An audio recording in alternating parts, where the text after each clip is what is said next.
Hello and welcome to Gangs All Here. My name is Ryan Sampson, the host and producer of the show. He is the Jets beat writer, Brian Costello. Today is Thursday, October 10th.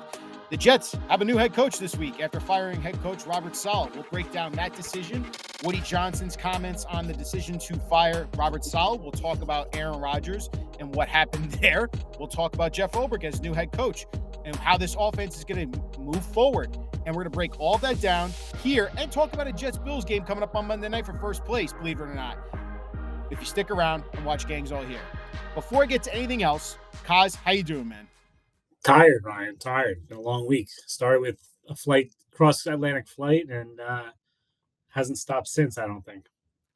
In your time as covering the Jets, they've never fired a coach in season, so this is a first, right? Do they always just keep you on your toes and just surprise you every time something like this happens? Yeah, I mean, this is a first, but they fired their GM 3 weeks after the draft one year while I was getting my oil changed. I had a week off in May and figured it was time to regroup before OTAs, and they fired the GM. And of course, they had Geno Smith getting punched in the face during training camp. Those are the two that come to mind as kind of in the ball. Like they're probably more shocking than this, but they in the same kind of category is surprising, like the solid decision Tuesday.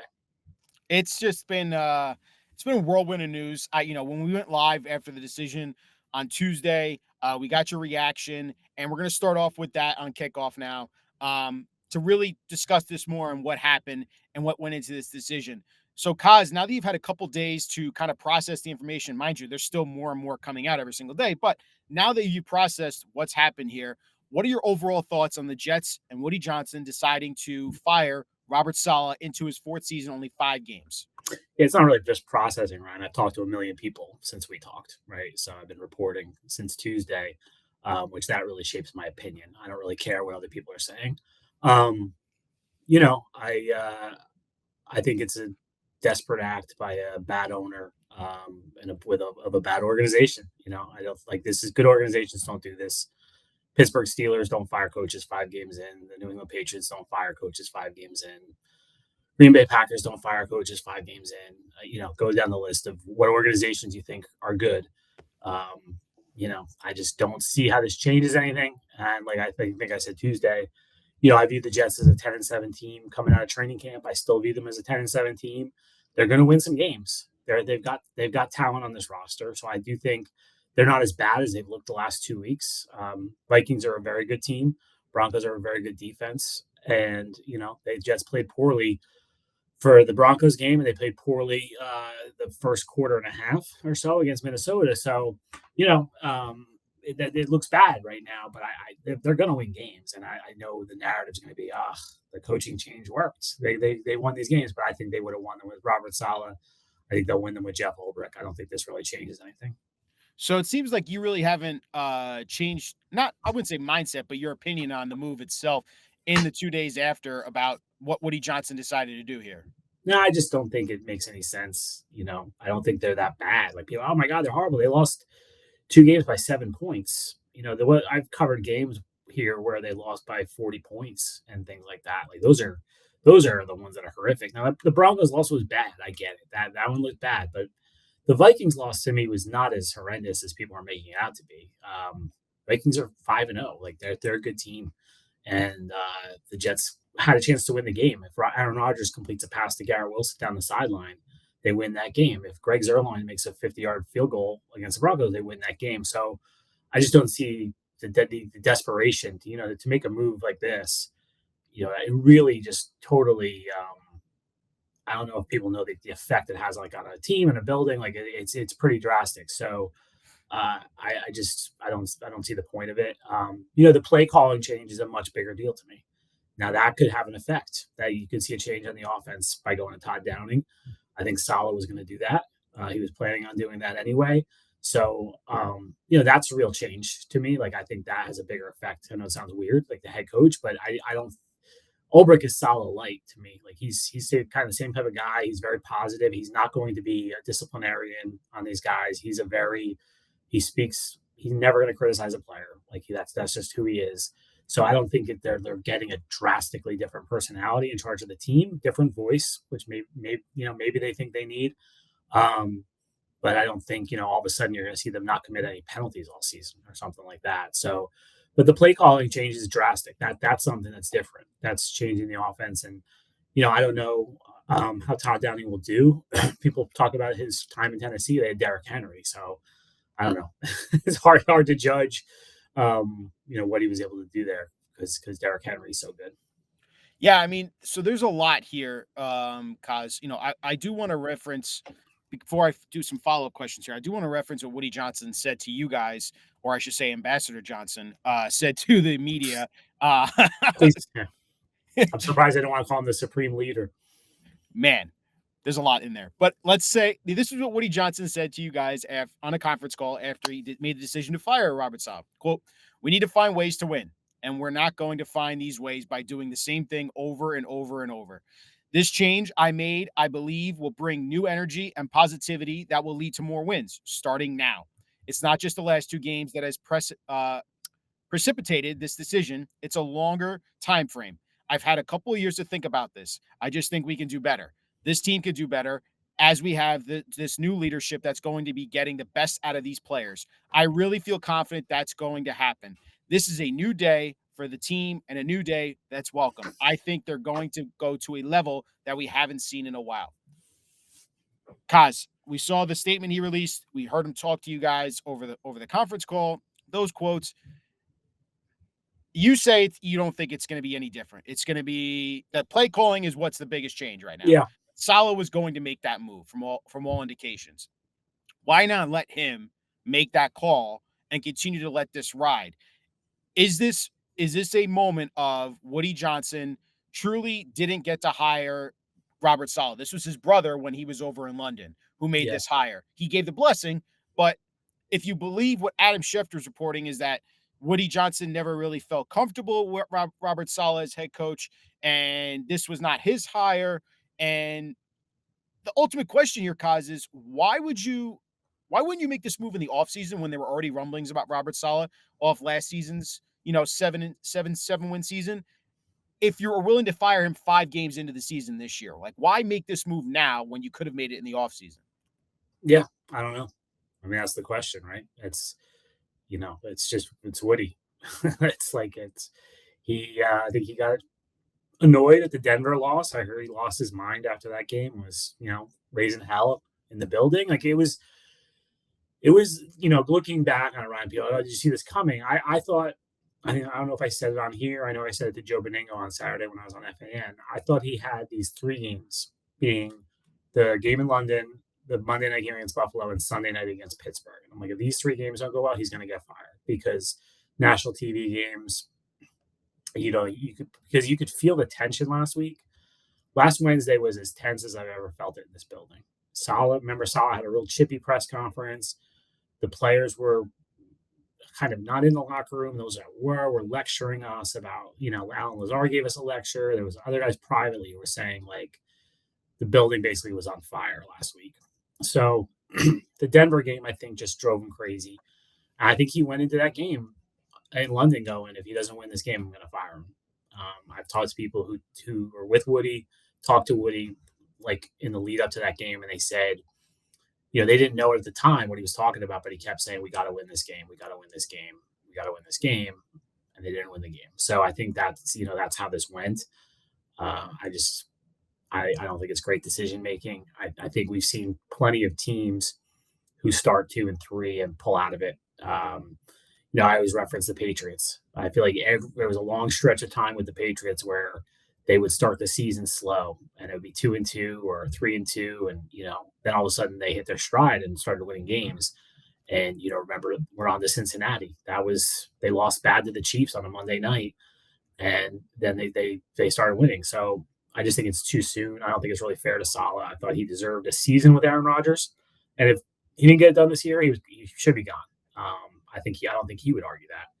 But yeah, to me, this doesn't, like what you said. If you didn't like him, you didn't think he was a good coach, you should have fired him last year. Yeah. So, and there brings up a couple arguments for why this move needed to happen. Cause the the penalties were one thing, the slow starts were another thing. There were some issues there at Robert Saleh. The 20-36 record is a 20-36. Yep. You can dissect it all you want, right? Like it's, he didn't have great quarterback play in his entire time as a head coach, but there's also things where, you did sign off with Joe Douglas on getting Zach Wilson. You brought in a rookie offensive coordinator with a rookie quarterback. It didn't work out there. So there's different things that you could point out in Robert Saleh's career where it's like, this was a move that was probably going to happen, should have happened in the offseason, and now it happened 5 games into the season, and now it looks like a dysfunctional mess if he had made the cord cut in the offseason after last year's, failures ultimately. So, Coz, for you, I understand what you're saying, and that this move doesn't make sense now, and it doesn't really change much. The people will argue, and I guess Woody Johnson's side, like his argument would be, this is going to inspire this team to be more, accountable is what the word everyone keeps throwing around. And Yeah. do you believe that? Do you believe that ultimately this move is going to spark this team? Because that's ultimately what this is going to try to do, is spark the team. I don't. I just don't. I think that's a cute Disney idea, like like that happens in the movies. I don't really think that happens in the NFL. These guys are they're playing for their jobs every single week. They're coaching for their jobs every single week. They're not relaxed. Like that. This is losses feel like death here. Like that's how it is. Like it's grim, and it's grim in the whole building. It's grim for the guys selling tickets, and it's grim for the janitors when they lose. Like it's. I don't think people understand what an NFL building feels like after a loss versus after a win. So, the accountability thing to me is a nice thing to say. And I know the players are saying it, and that's great, but I haven't sensed a lack of accountability here at all. I think guys have taken the blame for what they've done. The slow starts thing I think is real. That's hard to debate. Like they have not started fast here in a long time, but I'm not sure what it is. I'm curious to see if they can change that. I just don't know why. It's got to be a preparation thing, right? Cause I mean, I don't know. Ryan, I go back. I remember when Gase was here, it was a problem, right? And I remember Gase introduced a thing in practice. I want to say in 2020 because I feel like it was, COVID. He would do a live period before practice, before they even stretched. So he would do offense versus defense. And his idea was we're starting practice fast. We'll start the game fast. It didn't work. And Ulbrich, we just talked to Ulbrich, and I asked Ulbrich about this start. He said, we have to do it. We have to have our notebooks and pencils ready to start the meetings and start meetings fast. And I don't know. I don't know. I think that's where play calling can come in, because I think the first 15, and it's what a funny thing too. I can remember, I think Gase in 2019. I remember. They would start the game fast, and they would score a touchdown, and then they wouldn't do anything the rest of the game. Gase was known as the best first 15 play caller in the NFL. And then he can adjust. So I do think there's something to that. Maybe they could do better with the first 15 and score. But that's real. I don't think the penalty thing is going to change here. I think they're going to still commit penalties. Last week's penalties were mostly on the secondary, and I thought a lot of them were bad calls. Is that Saleh's fault that they were calling pass interference on DJ Reed? I don't know. That was a horrible call against Justin. Yeah. So I mean, it wasn't like last week they had no false starts. I think I'm right. So they seem to fix that. I don't think they had any offsides, right? Either. So So I think Will McDonald lined up on sides last week. I guess they told him to do that. But so I told you I think the penalty thing is overrated, and blaming the coaches for that. I think roughing the passers and personal fouls and that kind of stuff is on coaches more than a lot of the other penalties. But, right. So there's a couple stats here, and I want to credit Paul Hembo. I'm sure you've seen this. Robert Saleh during his tenure as the Jets head coach, they were outscored by 267 points in the first half. That's the worst in the NFL. That differential. That's insane. You've been outscored by 267 points in the first half in that 3.5 year span, or three years and 5 games.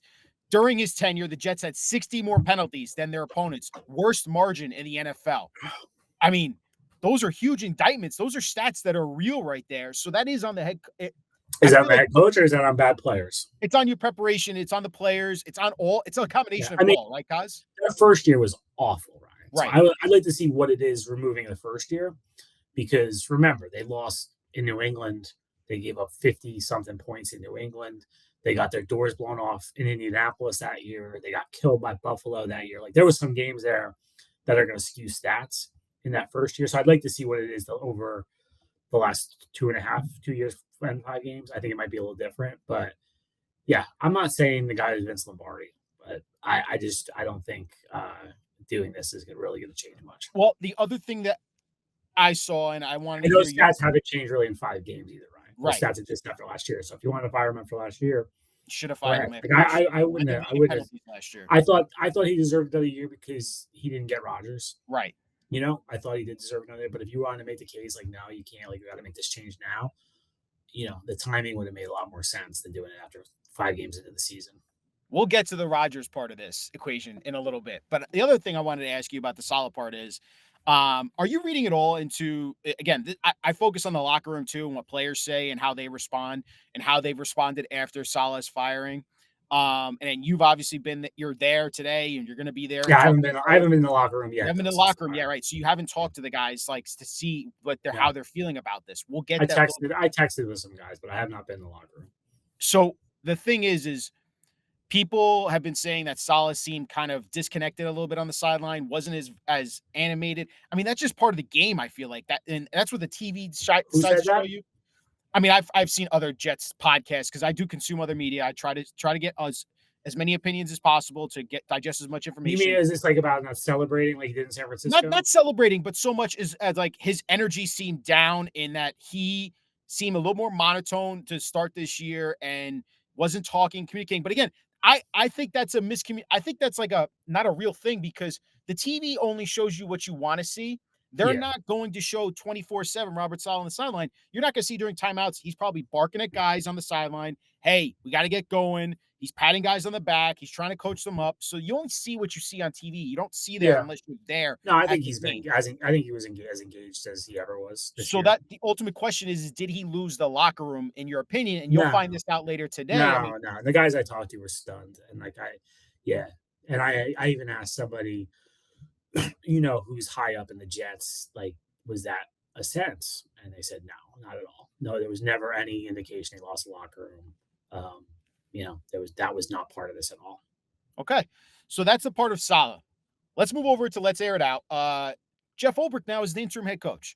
You've already said that you don't expect this to be much different. He's Saleh light. This is a former linebacker in the NFL, played in the NFL. He seems to have the respect. Everything you hear, he seems to have the respect of the players. He's played the game. He's been there. He's done that. Rodgers has talked about Ulbrich a little bit. He's had conversations with him.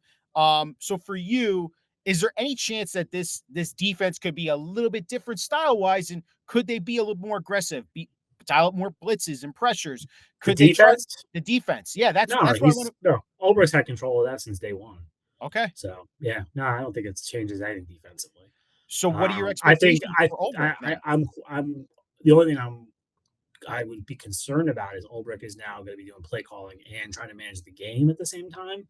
Is he able to process the defense as much as he was like just doing the defense when he's worrying about timeouts and clock management and challenges and setting up the offense, like that kind of stuff. Like, I do think they've reduced a voice in the ear, right? With Saleh, I think Saleh was a voice in his ear helping him along, but ultimately, I think the defense, the play calling and like how much they're blitzing and stuff was pretty much, on Ulbrich. I think Saleh was heavily involved in the game plan, but during game day, Ulbrich was calling that stuff. So I really don't think it changes the defense at all, other than adversely. I'm curious to see how Ulbrich handles doing everything. Right. I mean, you're talking about is he still calling defensive plays? Is that he's going to call defensive plays? Yeah, he said. So while you're talking about calling defensive plays, he also has to now pay attention to where you are on the field. Should we be calling timeouts? Should we be challenging that play? What situation are we in? Should we be going for it on fourth down? So there's a lot of things that go into that, obviously, as head coach. For you, is this still a move where you think Jeff Ulbrich can bring this team and get them motivated to play better and ultimately get them into the playoffs? I do. Like I said, I think they would have done that with Saleh. I think they'll do it with Ulbrich. I think they're a 10-7 team. they've played like a 10-7 team to me. 10-7, you're going to lose some bad games. You're not one of the best teams in the NFL. You're not one of the worst. You're part of the great middle, and I think their schedule sets up. They've got some winnable games coming down the pike. So yeah, I think he can do it. He's like you see, he's very respected, very liked by the players. So I think they'll be excited to play for him. And we'll see. The biggest question to me is the offense and what happens there. We'll see if the change at play caller can do something. And, frankly, I'd be worried about Aaron Rodgers right now. So you need to see a little bit more from him. He has not, he's played well against New England, and he's had moments in other games, but he really hasn't strung it together yet like you expected him to. So, can he put together a big game Monday night? That will be the ultimate question, but I'm looking forward to seeing how Ulbrich does. For his first game, it's quite a doozy. Monday night, national TV against the Bills. You're playing for first place. Time to make a statement. Good luck, man, because it's going to be a tough one. Coz, let's go over to Coz's call of the week. Let's talk about the Aaron Rodgers part of this equation. We heard him on McAfee. I'll play this clip for us right now. We'll react to it, and then we'll go from there. Right now, the narrative that's growing around you is that you got Coach Saleh fired because you hate Coach Saleh. You didn't give him a hug, okay? You went to Egypt, and you hate the guy. Yeah, yesterday was a day that reminds you of the simple fact that all of us who played know all too well, and that's that it's a tough business. It's a beautiful profession. It's incredible. It's done so much for our lives, but it's also a really tough business. I love Coach Saleh. We have a very solid relationship. We have since, I met him in 2021. As far as any of the ridiculous allegations out there, I'm not going to spend more than one sentence in response to it, and that is that I resent any of those accusations because they're patently false. And it's interesting the amount of power that people think that I have, which I don't. But I love Robert, and it was, one of those days yesterday. So yesterday, thank you for saying all that. And obviously, they'll take something you said there and chop it up and then say, oh, yeah, for sure. To kind of think that's the world we're in, journalistic standards. I don't care. So, Coz. God, McAfee's tiring, isn't he? He's a lot. He's an energy ball. But so a lot of people, and I shouldn't say a lot, pretty much a lot of the national media has accused Rodgers of having the power in this organization. We know when the Jets were all in on bringing Aaron Rodgers in, they brought in some of his players, and Alan Lazard, Randall Cobb, Billy Turner, and ultimately they brought in his offensive coordinator and his best friend, Nathaniel Hackett. There's no question they were all in on Rodgers. It seems like Joe Douglas and Robert Saleh, when we made this shift, they were giving power to the offensive side of the ball to Aaron Rodgers. This move to fire Robert Saleh, I don't know, man. There's the national game. You pushed Saleh Thursday night. He played it off. Saleh played it off. Then you got the cadence issue. I feel like that probably really ticked him off. And then ultimately when the accusations come, because you hear that him and Woody Johnson have a phone call Monday night, and Woody says, I just checked in on him, said, sorry, we got you hit so much, and I congratulate him on 60,000 yards passing. And Rodgers says, yep, that's all we talked about.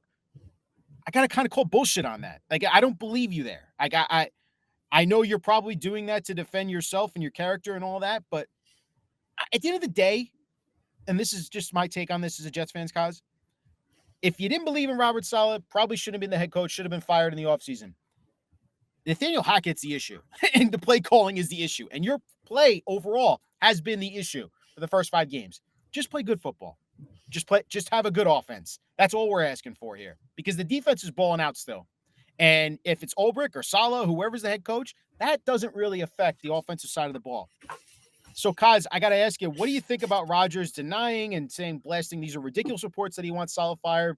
I don't know, man. Like, how do you feel about this? It's not how I feel, Ryan. Again, I'll go back to this. My reporting. Okay, sorry. How do you report? Yeah, sorry, I'm not a fan. I'm not. I know. I know. So it's there's not one shred of evidence that Rodgers had anything to do with this, and it would be a great story if he did. So it's not like I'm been covering this up, and I've talked to all sides on this, right? and there's not one person from who's close to Robert Saleh, who's in the Jets organization, who believes Aaron Rodgers had anything to do with this. Rodgers and Saleh were close. They had a good relationship. Now, I think Rodgers is going to be tough on any coach that he has. There was friction between him and Mike McCarthy. But if you ask him about Mike McCarthy, he speaks lovingly about Mike McCarthy. There was friction between him and Matt LaFleur. But if you ask Matt LaFleur, he speaks lovingly about LaFleur. I think he really does love these guys, these coaches. I think Rodgers believes he's smarter than every coach he's ever had. So I think from a football perspective, he questions how things are done and stuff like that. And there can be things. And, I think the cadence thing got blown out of proportion. I think once he realized what Saleh actually said, he wasn't really mad about it. So I really don't think he had anything to do this. In terms of the phone call, I would hope Woody Johnson asked him about what was going on with the team and asked him what he thought about the play, how they were playing and that kind of stuff. I don't believe Woody didn't ask for his input about the team. I don't think Woody Johnson says, "Hey, I'm thinking about firing Saleh in the morning. What do you think?" From everyone I've talked to, Woody Johnson came in Tuesday morning, and that's when everyone caught wind that he was doing this. Not before. He wasn't calling people Monday night and saying, "Hey, what do you think?" Woody Johnson kind of did this on his own. Woody has a circle around him that I'm sure knew, and I don't know when Joe Douglas was consulted. That's one I don't know. But I've talked to some other people who said basically it felt like Woody woke up Tuesday morning and made the decision final. So, I believe Rodgers in terms of that he really had nothing to do with this. I think the conversation Monday night probably was a little further than they're indicating, but I don't think Rodgers was like, "You got to fire this guy." I don't sense that at all. And obviously the notion that like he was trying to save Nathaniel Hackett. I know people kind of went with that conspiracy theory. That's out the window because Hackett got anyway. So it's, and I don't think Saleh was going to do the same thing that Ulbrich did. I don't think he was going to fire Hackett. I think he was just going to change play callers. So yeah, I know it's, it would be a lot more interesting if there was a palace coup here or orchestrated by the quarterback. But to me, everyone I've talked to, this was all Woody. All right. I it's hard for fans not to read into the situation the way it is. And I know what you're reporting is what you're reporting. I just think that it's wild, but at the end of the day, I don't really care now. I just care about winning football games and the offense playing well. So hopefully a change of the offensive or play caller, I should say, is going to change this offense and be more effective and get Breece Hall going, get Braylon Allen going, get Garrett Wilson going, and see where it goes. I think a big thing is Morgan Moses is coming back this week. I know. I think that's a big thing because I don't think Olu's looked good. Mm-hmm. It might be playing the right side is not going to fit him. So I think having Morgan Moses back will give this offensive line a big jolt.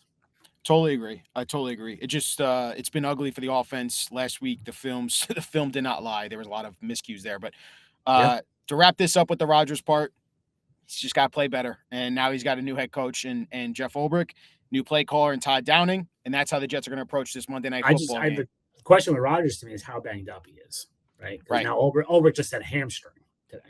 It was ankle before. Now it's hamstring. A new one. It's ankle and hamstring, but it was knee last week. So the guy sounds like he has a lot going on in his lower half right now. So that's, and he's 40 years old. How quickly is he going to recover? Can he move? Can he get out of the pocket? So, that's a big question to me. Yep, certainly is. Coz, let's talk about this game now. Bills coming to town. They come off a brutal loss against the Houston Texans.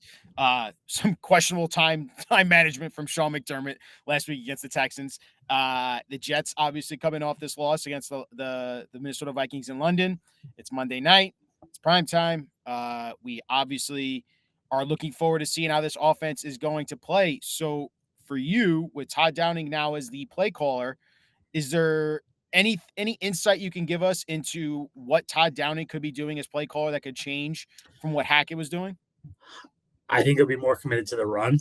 I think that's the emphasis here. I think that's the message. I think they're going to want to play a little more physical style. And, I think they had 14 runs against the Vikings versus 57 dropbacks, which is insane. They've got to I know the run game hasn't looked good. They've got to figure out a way to get the run game going, and I think that's going to be Downing's charge to do that. And look, they were a good running team in Tennessee. He had maybe, one of the best running backs I've ever seen in Derrick Henry as a running back. So, it's one of those things. Was that the coaching or was that the player? But I do think they'll be more committed to the run. Maybe he won't be quite as afraid of irritating Aaron Rodgers as Nate Hackett might have been, his good buddy. So we'll see. But yeah, I'm curious to see what they look like Monday night and what changes there are. But I would expect them to be running the ball more effectively. Yeah, I think the run could be run is the big thing because this offense really does go off the run. It takes a lot of pressure off of Rodgers and the offensive line. And it has the defense respect a little bit more. I mean, you played two very aggressive defenses these past 2 weekends in the Broncos and Vikings that love to blitz. The Bills have some decent have some actually pretty good pass rush. So the offense ultimately, it comes down to if Rodgers can make those throws, because I think a couple of things stood out for me when I watched the film last week. Brandon Bates, whoa. That was beyond bad. I've never seen a guy it's like this first time blocking. It looked like there was 4 big missed blocks that the run game could not get going whatsoever. So would you say with the return of Morgan Moses, keep Brandon Bates off the field, more Jeremy Rucker blocking, but he didn't have a great game either, to be honest. Yeah, I think they got to get rid of the 2 tight ends, honestly. I think it's just not going to find a way to, I think they've got to find a way to block with 1 tight end. Maybe that's using a fullback more, put Rucker to fullback or something like that. I don't know. But yeah, the two or 3 tight end sets are not working. That's for sure. No. And, Moses, it's a big factor. I mean, he's a veteran. He's a mauler. The guy, if they get him, he's a tone setter too. Yeah. He's a guy. It's like because Tyron Smith, great player, but he's quiet. Like, I think Morgan Moses, remember we talked about, where was it? Was it in Tennessee or New England where, someone hit Breece Hall, kind of slammed him to the ground, and Morgan Moses was in that guy's face right away. Like he's kind of an enforcer on that line and a tone setter. So I think it'll help to have him back just attitude wise. Is he confirmed coming back this week or is Ulbrich said, I don't know his exact words, but he said something like we expect to have him Monday night. So it sounds like it's a done deal. Okay. And Rodgers said it the other day too. Rodgers said he expected Moses back. So I think if they're talking like that, he's going to play Monday. So that'll be a welcome addition back to the offense. The other part about the offense we should talk about is, Allen Lazard, 4 drops, most in the NFL right now. You could argue if he doesn't drop that second touchdown, the Jets could have won that football game. But there's other factors also. Rodgers missing Garrett Wilson multiple times, targeted 22 times last week. I don't know if that's going to be the game plan again to get, Garrett Wilson targeted that much. But for the passing game, is this just simply down to Rodgers making smarter decisions and more accurate with the throws? Or is it just how do we keep the pressure off of him so he can actually dissect the defense and get the ball moving? Ryan, I think they have to take some shots, because if I'm a defensive coordinator right now, the reason you usually can't blitz a quarterback is because he's going to kill you if you blitz him, right? That's why you blitz rookie quarterbacks. You're not afraid of Bo Nix. If I'm blitzing him, what's he going to do? He's probably going to make a mistake and throw an interception, so you blitz him, right? But when you play an Aaron Rodgers or a Patrick Mahomes or a Tom Brady, those guys, you're like, man, if we blitz and we're leaving one-on-one coverage all over the place, they're going to kill us because they're going to throw downfield. That isn't the case right now with this team. So I think Rodgers needs to show he can throw it down the field and get some chunk plays. What are the biggest plays this team has had? The long throw to Lazard against San Francisco when they jumped off sides, the free play, right? The long throw at Tennessee to Breece Hall. That's about it. Yep. Right? There's nothing else. So, the third down throw in Tennessee to Garrett Wilson was like a 26-yarder thing, but that wasn't even, like a stretch play. So they need to stretch the field and they need to show the defenses, like, if you blitz us, you better watch out because we might beat you. So that to me is a key to this thing is him taking some chances down the field and showing he can do that. Because so far it's been just short throws, back shoulders, some little sideline plays, but they got to show some they can take the top off of defense sometimes. Yeah, I mean, ultimately, these defenses are not respecting the deep part of the field against this Jets offense. They are. They know you're throwing it short and quick, and they know you're Yep. trying to get the ball out quick. Because it's not been pretty. I do wonder if you can get Mike Williams more involved. We've been asking for it the past couple of weeks. Can you take some shots with him? Yeah. That last interception was a really bad throw from Rodgers. You would have loved to have seen him Yeah. actually throw a back shoulder fade instead I of also low don't know. inside. Mike Williams wasn't looking for it, so I don't know exactly what happened on that play. How does Rodgers get on the same page with these guys? Yeah, That's the other don't thing know. that we haven't even talked about yet. Yeah, I don't know. You're not getting on the same page in October usually. Like it's usually happened by now. So, look, he and Mike Williams didn't have a lot of time together because Williams didn't didn't practice until the end of August. So, there's that. But yeah, it's I think they're better than they've looked, Ryan. So I do think they'll find their level and play better at some point, and they're going to face easier defenses than what they faced. But I do think there's a blueprint right now. If you're Sean McDermott, you're like, all right, third down, we're blitzing the crap out of them, and it's overload blitz. They can't handle it. Like, we've seen it 2 weeks in a row where he's gotten drilled by a safety coming from the left side. So I think you'll see a lot of that again, and they've got to show they can beat it. No, for sure. And then finally, for the other part of the offense, Breece Hall, 2 weeks in a row. Yeah. We talked about the offensive line not playing well. We talked about the tight ends not blocking well. But at the end of the day, it's on Breece Hall as well to make some plays. I don't know, man. Like, can this guy get going? I know he's super talented, and I know he's probably super frustrated because the line ain't giving him much holes to work with. But I just wonder, could they get Braylon Allen involved more to try and pound the rock downhill and then try and work Breece in more? I think they tried that a little bit last week. I mean, they got away from it. They didn't run basically in the second half until Breece had that late run. No, I think, look, Breece is a really good player. He's going to find it. I think you just got to keep riding him, keep going to him. Sprinkle Braylon Allen in. I like Braylon Allen in short yardage. I wouldn't line him up at the 34-yard line when you need to get to 24 like they did last week on that fourth down play, which I think Dan Orlovsky did a good breakdown of. Yep. But, I don't think you're giving up on Breece Hall yet. I think he's a really good player, and they just have to block better for him. Let's switch it over to the defensive side. You're playing one of the best quarterbacks in the NFL. Took a hard hit. Head bounced off the turf last week. Probably shouldn't have been coming back in that game if we're being real. I think the Bills doctors let him go back because he looked knocked out, which was scary. It's not the Bills doctors. There's an independent doctor on the side. Independent doctor. Yeah. Either way, still shouldn't have come back in the game, in my opinion. He looked like he was actually knocked out. But he's coming into town. The Jets against Josh Allen. They've actually got, he has a passer rating of 81.5, 2,552 yards, 12 touchdowns, 11 interceptions in 11 career games against the Jets. He also has 507 rushing yards and 6 rushing touchdowns. 7-4 record. How many fumbles does he have against the Jets? Do you have that? I didn't pull that one. I didn't pull that one. He always seems to fumble against the Jets. Fumble or a big interception. So 11 interceptions is not nothing to sneeze at in 7 games. He had 11 games. He had 3 to Jordan Whitehead last year, right? Yep. Yeah, in the first game. So, yeah. No, he has not played well against this the Jets, especially this current the Ulbrich solid defense. He has not played well against them. He faced some other defenses earlier in his career with the Jets, but he hasn't played well against these guys, especially here.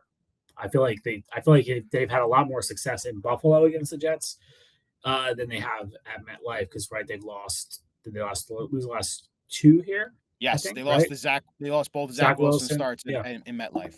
Yeah, so I do think there's something to that. I think he doesn't like this going against this defense very much, and they're a different offense now, right? No Stephon Diggs. I'm not. Is Shakir playing? Do we know yet? He's questionable. He's still questionable. Okay. So. Yeah, so that's a big thing. I like Shakir a lot. I think he's a good player, but they seem to be much more run oriented now than they've been. So it's going to be interesting to see, how they match up. He has 10 career fumbles against the Jets in 11 games. 11 interceptions, 10 fumbles. It's 21 turnovers in 11 games. Yeah, he always seems like it's funny because we always talk about, he kills you with the legs and stuff, and then he always fumbles against the Jets. I feel like every time. I know you like Shakir a lot, but the thing is there's no dominant receiver on this Buffalo No. Bills team. I think Shakir has potential, and he's underrated because people don't know him that well. But yeah, there's not. I mean, they're more run heavy now. So. And that's where the Jets probably are the weakest, is against the run. So it's a matter of, and is that what it ultimately comes down to for this Jets defense? You stop Josh Allen on the ground, and you stop James Cook on the ground, and you should have a pretty good chance of holding the Bills' offense in check. Yeah, I do think they've got some talented tight ends. Can they take advantage in the middle? Sometimes that's been an issue for the Jets in the past, middle of the field stuff. But yeah, there's no one on this team, on this offense outside of Allen that scares you. I do think the Jets defense should match up well here. They should.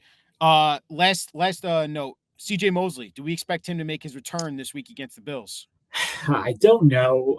Ulbrich says he's going to ramp things up. We're here Thursday. He's going to ramp things up today in practice. So I think there's a chance, but I'm not sure yet. I think it's too early to know. Too early in the week to know yet, but I do think there's a chance he plays Monday. All right, Coz, time to talk about some over-unders. I updated the stats here for you, man. So I keep in the track of this. You're 20, 12, and 1.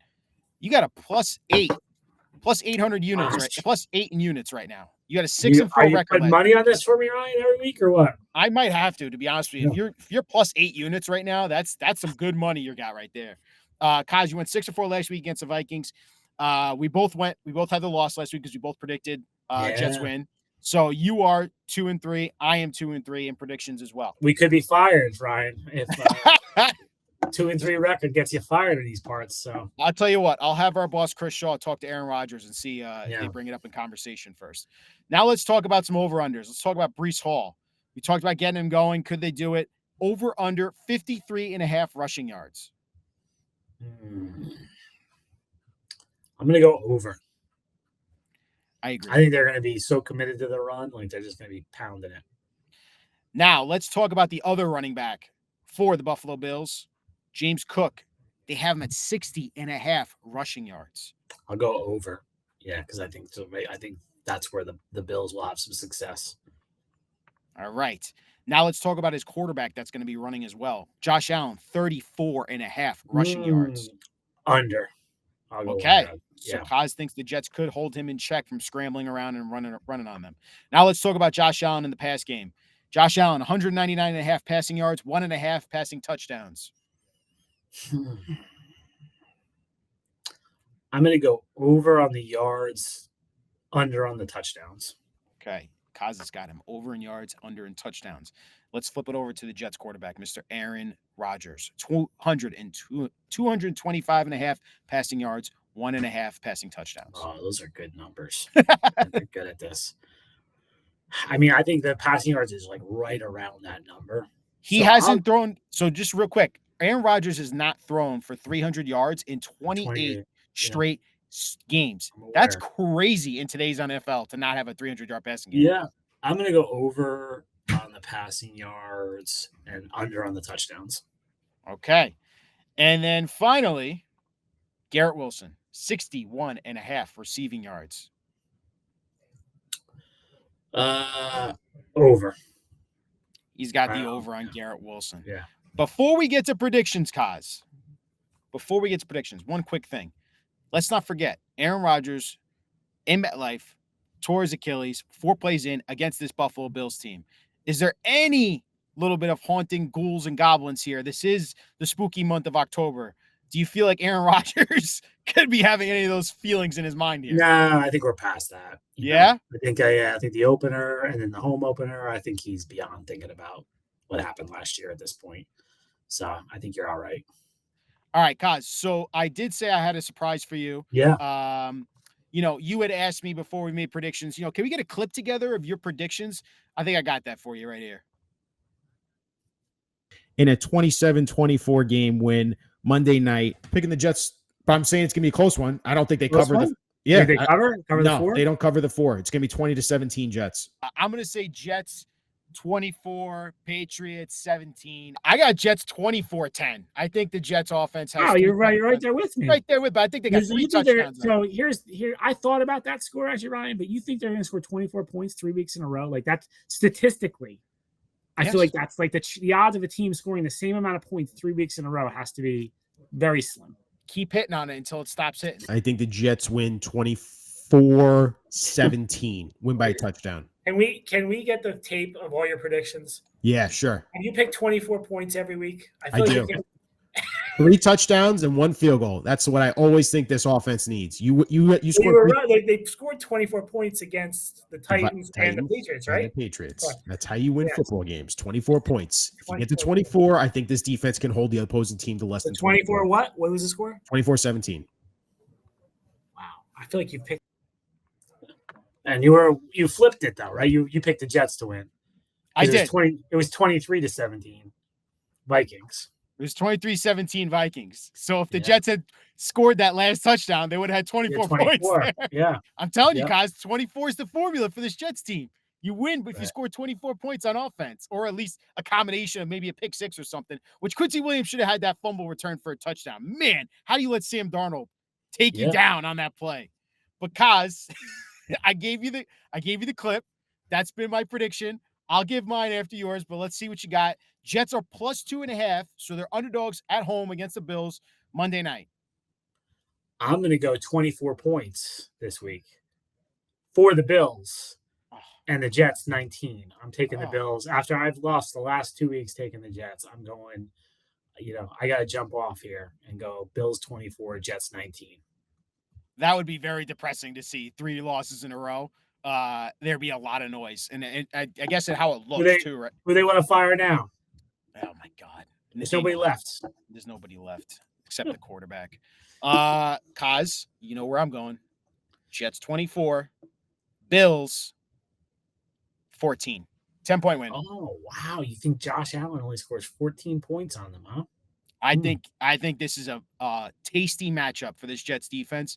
I think they're going to eat. I think Josh Allen and this offense does not scare me in the slightest, just because there is no number 1 wide receiver on this team. It's all about stopping that run game and stopping Josh Allen from just doing crazy things with his legs. But wouldn't be surprised the Jets get another couple turnovers, because that's what that guy does. 24-14, Jets win. Get back into first place, and we start moving on with the season. How crazy is it, Ryan, that Brandon Eccles has the only 2 interceptions this team has, right? And Sauce Gardner drops one in the end zone. He hasn't had an interception in 2 years. It's crazy. It's crazy. And I feel like Ashton Davis and Brandon Eccles are the only ones who get interceptions on this team. Is it a formula though of he's not being targeted as much because all quarterbacks don't even want to throw to his side of the field? Maybe. I mean, maybe, but they're things happen, Ryan. Tip balls happen. He had that one. It was a tip ball. He should have had that one. Honestly, it wasn't like Eccles was in amazing coverage on his interception. He Darnold sailed the pass and Eccles was there to catch it. Most. I feel like most interceptions are not necessarily, this guy was awesome in coverage. It's weird things happen. A bad throw happens, a tip ball happens, and how's that never happened for Sauce? So I guess it did. Sunday he dropped it. So it's bizarre to me though that Eccles has 2 interceptions, the rest of the team has none. Last prediction for you: how wild is Monday night the crowd going to be for you? You think at MetLife? I think they might be apprehensive, Ryan. I expect a kind of a cautiously little nervous. There's gonna be a lot of people on their phones because the Mets and potentially the Yankees. We're recording this before the Yankees have clinched. So if there's going to be potentially Monday night game 1 of the ALCS and game 2 of the NLCS. So I think there's gonna be a lot of people on their phones watching the other games. I don't think this is going to be quite as crazy as some of the ones we've seen in the past couple of years here. So I think there's going to be some apprehension about how's this offense going to play. So that's where I'm going. Ryan, I was at Game 7 in 1986 as a fan at Shea Stadium. As a fan, I emphasize, because I was 10 years old. Because I think my kid asked me if I was covering the game, and that was on. They got rained out on a Sunday night, so they played on a Monday night, and the Giants were playing Washington at the same time, this was 86. So this is the Super Bowl year for the Giants. So they were both and Washington went the next year. So back then it was a huge game, and I can remember, no phones. People had TVs. They had little portable TVs in the stand. We're watching the Giants game at the same time, and as the Mets were wrapping up their World Series. So You know, it's wild. And this is like a full circle moment for me. So I do the pinstripe post with Joel Sherman. Joel Sherman was covering the Giants game that night when the Mets, and he told the story on the pinstripe post about at the Giants game. They were watching the Mets game. We were all watching the Mets game up on the TV in the press box as the Mets won the World Series. See, that just shows how much older Joel is than I am. I'm going to tell him that. I'm going to tell him that. He'll recognize that. Brian, we thank you as always. We're looking forward to seeing how this goes Monday night, and then we'll be talking to you next week about what the hell's going on with this Jets team. We'll see if anyone else gets fired by then too. All right, Ryan. Talk to you next week.